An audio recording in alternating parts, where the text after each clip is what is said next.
When I approached my mother's room, she was seated in a chair with a meaningful expression, silent. Suddenly, my mother said, "You can go back to New York now." What? Why all of a sudden?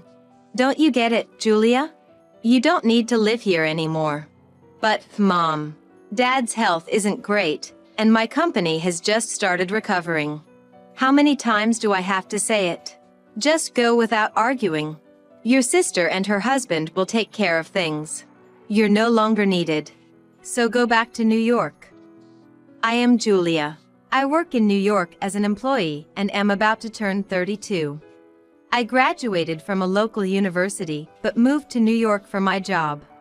For about 10 years after graduating university, I worked passionately and delivered solid results. I took promotion exams and kept climbing the corporate ladder. As a result, I earned a relatively high salary for my age. I never had a boyfriend before, and work was all I had, but that was okay for me. Despite being single and carefree, my friends often ask, "Don't your parents nag you about getting married?"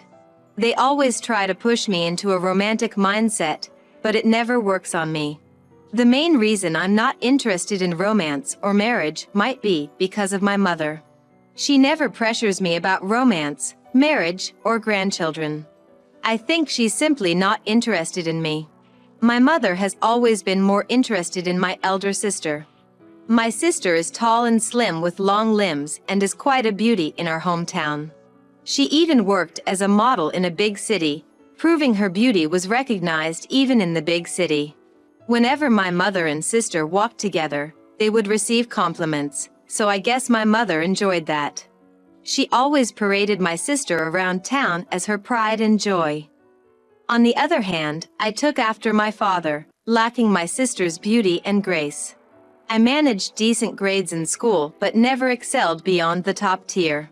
So, I guess my mother wasn't that interested in me. My sister always got the latest trendy items, while I ended up with her hand-me-downs. When I wanted to discuss my future with my mother, she just said, "Decide for yourself. Do whatever you want." It might sound like she was being laissez-faire, but I felt more like she was neglecting me. As a result of being pampered, my sister grew up to be selfish and cunning. She portrayed herself as a kind sister in public, but she was awful to me. When we were young, she would say, "You're ugly, so don't stand next to me," and would often take my allowance, claiming, "You don't need it." I ended up despising her. After moving to New York, our encounters decreased, and I only had to see her a few days each New Year. As I was reminiscing about these past events at home, I suddenly received a call from my mother. It was rare for her to call me unless something urgent happened. I answered the call in a panic, and she almost screamed, "Your father has collapsed." I informed my office, left early, and rushed back home. My father had a stroke, but although he survived, he needed to rest for a long while. When I arrived at the hospital room, my father was still asleep. Then my mother said, "Can I talk to you for a moment?" and led me to the hospital lounge. After taking a deep breath, she dropped a bombshell. "We have debts, about $200,000 US. What? Are you serious? Why do we have such a huge debt?" "Well, the business hasn't been doing well.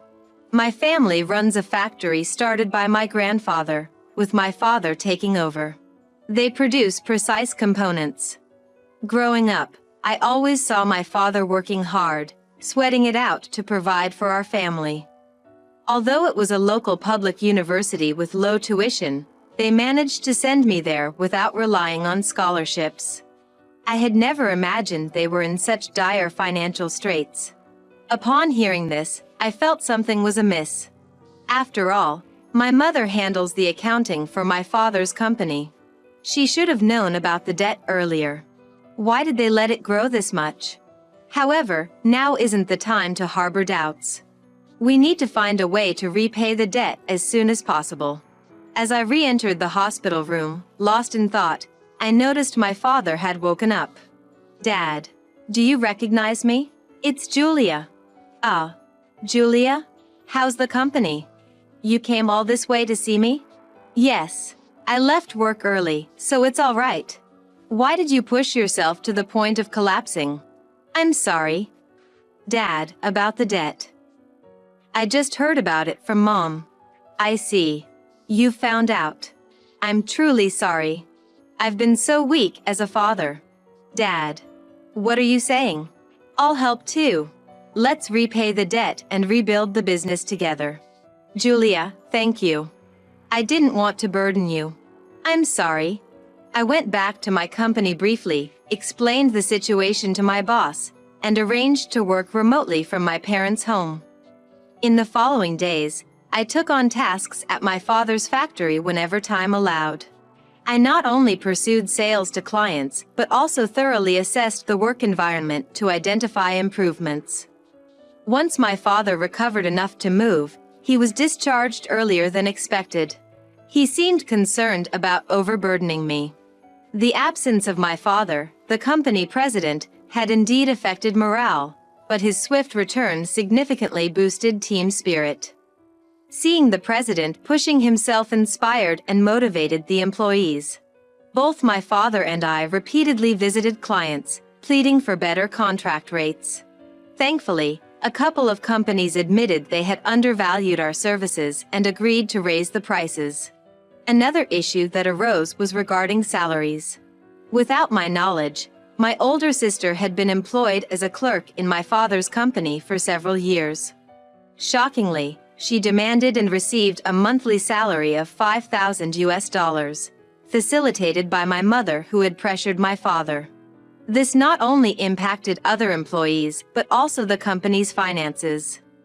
I chastised both my mother and manipulated father and reduced my sister's salary to an average level. The extra money she had been receiving was reallocated to raise the wages of other employees. This boosted their motivation and performance, setting everything on the right track. Combined efforts led to new contracts and the company started turning a profit. However, the most significant challenge was the massive debt. I moved to a private location with my father and handed him my bank book. What? Julia?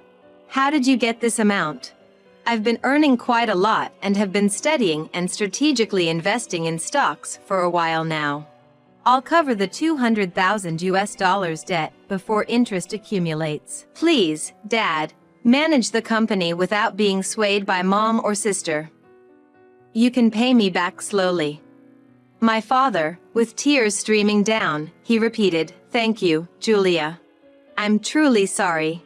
About 4 months had passed since I returned home to help revive my father's business, and not everyone was pleased with the turnaround, especially my sister. Given that I, her younger sister, had efficiently managed both my job and the family business, and significantly improved its performance, she was clearly upset. Moreover, her salary had been drastically reduced. "You always meddle too much. You should have just stayed in my shadow and kept quiet." As always, she felt the need to be superior and couldn't stand not being the center of attention. "I'm exhausted. I'm back. Tyler, welcome home. You must be tired." My sister greets her husband Tyler in a playful, cutesy tone as he returns home. My sister has an uncanny ability to change her demeanor and expressions in a flash, depending on the person she's talking to. This skill has become her forte. I feel she would excel in sales or customer service roles that would leverage this talent.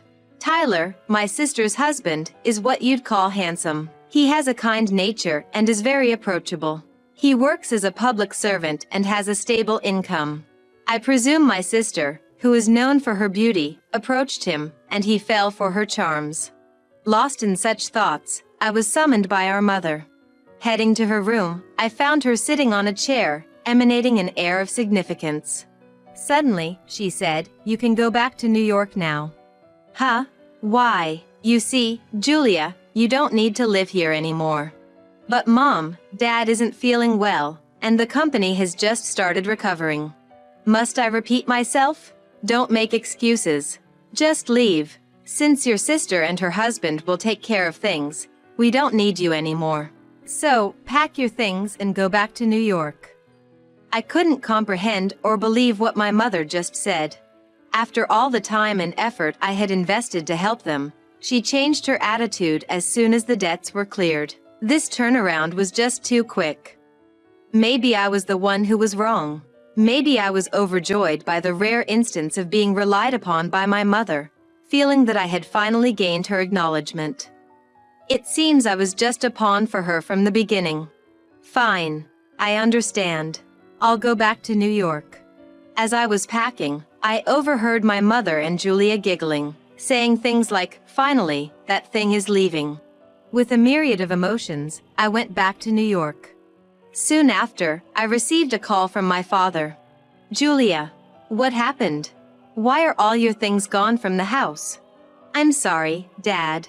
I couldn't bear Mom and Ashley anymore. I left without saying anything, and I'm really sorry, especially since it's not your fault. I was worried when I couldn't find your belongings. I couldn't just sit still. I rushed to New York. I just arrived. Can we meet for a bit?" "What? You're in New York?" I hadn't expected my father to come to New York. I sent him my address. I realized this was his first time visiting New York. Is every apartment in New York City Center this luxurious? This is amazing. Everything shines. Not really. I think this is one of the pricier apartments in New York. The company was able to recover thanks to you, and yet I'm sorry how things turned out, Julia. It's okay. It's not your fault. I've given up on Mom's attitude ever changing. I've caused you so much trouble. That's why I want those two to experience at least a fraction of the hardships you went through. How? Remember when you lent me $200,000 and we made a promissory note? You know that if I die, that note will become a liability, right? Don't say die, Dad. It scares me. The thing is, I've been diagnosed with cancer. No way. You're joking, right? Please don't lie about something like that. I wish it was. When you were helping manage the business, I felt something was off and went for a checkup. That's when they found out. It's advanced, and I don't have much time left. No. I can't believe this. I'm truly sorry. I don't want to be a burden to you any longer. Please sign this paper. When I pass, it will turn into a debt. I want you to renounce the inheritance." With serious eyes, my father looked straight at me. I decided to accept my father's request, signing away my inheritance. "Julia, always remember that I cherish you more than anything in the world." While his words made me all tingly inside, they lifted a weight off my heart, and I was genuinely happy. A week later, my father passed away. Thinking it was the only opportunity, he must have pushed himself to come all the way to New York. After finalizing the funeral arrangements, I told my mother and sister, "I'll take care of all the memorial services for Dad." Probably not wanting to in the first place, they happily agreed with me. I can't even imagine going through such a hassle, especially when it costs money. Honestly, I can't understand why you think like that, Julia. I just can't relate. Listen, I want to cut ties with both of you. That's why I'm taking Dad with me. Oh please. Acting all high and mighty? Actually, I'd be thrilled if you cut ties from your end. Exactly. We're better off without you. Oh really? Well, good luck, just the two of you. From now on, don't come asking for my help. And Tyler, be careful. My mother and sister might exploit you soon. Wait, what do you mean, Julia? Julia, are you jealous? Don't feed Tyler such baseless stories. All right then. I doubt we'll see each other ever again. Take care. With that, I swiftly left my family home. It wasn't long before, as expected, the phone started ringing incessantly. The calls were from my mother and sister. Annoyed and bothered, I answered the call out of pity. What? What the hell? Why is there a $200,000 debt as Dad's inheritance? Wasn't the debt paid off? Oh, that? I loaned Dad $200,000. What? You did? Yep. Is there a problem? By the way, make sure you pay back the $200,000. If you try to default on it, I'll deal with it through a lawyer. Since the company Dad left behind is doing well, you should be fine, unless you've been tampering with your own salaries. It might cause distrust among the employees, so watch out. Wait. How on earth did you get $200,000? Why do you ask? Unlike you, I've always worked hard. That's why I earn a good salary, and I invest in stocks. Plus, I live in a luxury apartment in New York. What? Why do you have a higher status than me? That's impossible. Oh well. Good luck with repaying the debt and handling the company with Mom. After ending the call, I immediately blocked their number. I heard from a former employee I met during my time helping at the factory that, as expected, my mother and sister had reverted the employee salaries and were greedily lining their own pockets. As a result, the core staff submitted their resignations, and the company is now on the verge of bankruptcy again. Also, Tyler grew tired of my sister's antics and has decided to leave her. If the company goes bankrupt, the debt will surpass the current $200,000. It's just deserts for their reckless extravagance. It's none of my business now. They can do as they please. On the other hand, I've met a wonderful man, a lawyer, who not only has a high income but is also an excellent cook and has a gentle character. He recently proposed, and we're getting married. I want to build a happy family with him, filled with endless smiles.